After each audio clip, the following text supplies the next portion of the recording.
అలా నడిచే స్థాయి కూడా లేదు ద్రౌపదికి. ఎందుకంటే మనసంతా కకలావికలం అయిపోయింది. హ్మ్. ఒకేసారి తన కుటుంబంలో తన కన్న కొడుకులు 5గురు పోయారు.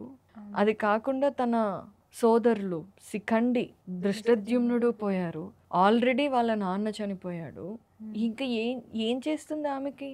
అలా ఏడ్చుకుంటూ నకులుడి సహాయంతో ఒక్కొక్క అడుగు వేసి ధర్మరాజు దగ్గరికి రాగానే హ్మ్. మోకాళ్ళ మీద అలా కూర్చుండిపోతుంది. హ్మ్. కూర్చొని కళ్ళంతా నీళ్లు కారుతూ ఉంటాయి.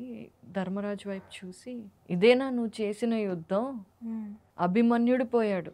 అవును. నా తండ్రి పోయాడు. ఇప్పుడు ఉపపాండవులు పోయారు. నా సోదరులు పోయారు. ఇవందరూ పోయిన తర్వాత నువ్వు రాజ్యాన్ని ఏలుతావా? హ్మ్. అసలింత ఘోరం జరిగేదాకా నువ్వేం చేస్తున్నావు? నీకు తెలీదా వీళ్ళని కాపాడాలి అని?"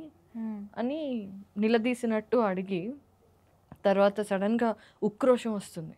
హ్మ్. ఇప్పుడు చాలా బాధ తర్వాత ఎవరికైనా ఒక రకమైన నంబ్‌నెస్ వచ్చి దానిలో నుండి కోపం వస్తుంది. హ్మ్. ఇక వెంటనే లేచి తన జుట్టు ఉంటుంది కదా! జుట్టుని ముడేసుకొని ధర్మరాజుతో అంటుంది.